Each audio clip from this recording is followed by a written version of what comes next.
एक आदमी चोरी के इरादे से घर में घुसा, लेकिन हैरान रह गया जब देखा कि एक आदमी कमरे में बंद है। जैक को अंदर देख उसने मदद के लिए नहीं चिल्लाया। उसने जैक से जंजीरें खोलने को कहा, वादा किया कि वह पैसे देगा और पुलिस नहीं बुलाएगा। पता चला कि उस व्यक्ति को भूलने की बीमारी थी और परिवार ने उसे भटकने से रोकने के लिए बंद कर रखा था। जैक ने घर छाना पर कुछ कीमती नहीं मिला। निराश होकर वह आदमी की मदद को तैयार हो गया। केविन के बैंक कार्ड की निकासी सीमा थी, इसलिए वह सिर्फ 20,000 दे सकता था।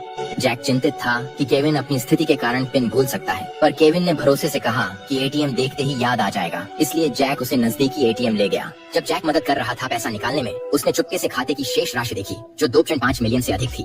बाहर से वह शांत रहा पर अंदर से बेहद खुश था। वह हाल ही में जेल से छूटा था और पैसों के लिए बेताब था। जैक ने केविन के पैसे हड़पने की योजना बनाई। उसने केविन से गर्मजोशी से बात की ताकि उसका विश्वास जीत सके। केविन ने कहा कि वह बेटी से मिलने दिल्ली जा रहे हैं और जैक से बस स्टेशन तक छोड़ने को कहा। यही मौका था जिसका जैक इंतजार कर रहा था। उसने केविन को वहाँ छोड़ा, लेकिन चिंता थी कि बस में चढ़ते ही मौका चला जाएगा, इसलिए उसने केविन को खुद दिल्ली ले जाने का प्रस्ताव दिया। वह हैरान था कि केविन खुशी से मान गए। यात्रा लंबी थी, बीच में रुककर आराम किया। जैक ने इस मौके का फायदा उठाकर केविन को और पैसे निकालने के लिए मनाने की कोशिश की, लेकिन अचानक केविन को फिर से दौरा पड़ा और उसने जैक को बेटा समझ लिया। उसने जैक को बैंक कार्ड दिया और खुद नकद निकालने को कहा। जैक खुश हो गया। अंत में उसे पिन मिल गया। उसने नंबर डाले पर एटीएम ने कहा पासवर्ड गलत है, इसलिए उसने केविन से डालने को कहा, लेकिन केविन ने फिर से गलत डाला। एक और गलती और कार्ड ब्लॉक। जैक के पास हार मानने के अलावा कुछ नहीं था। अगले दिन उसने केविन को सुझाव दिया कि वह जरूरी जानकारी कागज पर लिख ले। उसने कहा कि इससे याददाश्त में मदद होगी, लेकिन असल में वह पिन पाने की कोशिश कर रहा था। दोपहर के खाने के बाद केविन ने कहा कि उसे याददाश्त की दवा लेनी है। जैक ने इस मौके का फायदा उठाकर अपने दोस्त को फोन किया। धोखाधड़ी की योजना बनाने की सोच में फोन रखते ही केविन गायब था। उसने उसे बस में चढ़ते देखा और पीछे दौड़ा। जैक ने उसे बस में ढूंढ लिया, लेकिन केविन ने उसे पहचाना नहीं।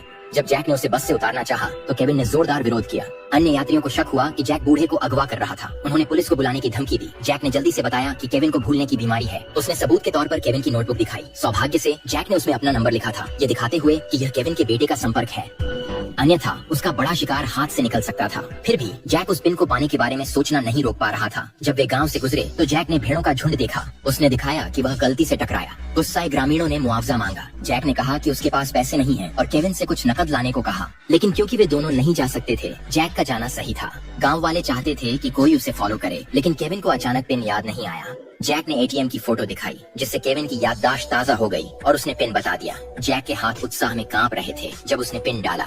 वह मिलियन पाने ही वाला था, लेकिन बैलेंस चेक करने पर उसमें सिर्फ 8,000 से थोड़ा ज्यादा था। उसे लगा केविन गलत कार्ड ले आया।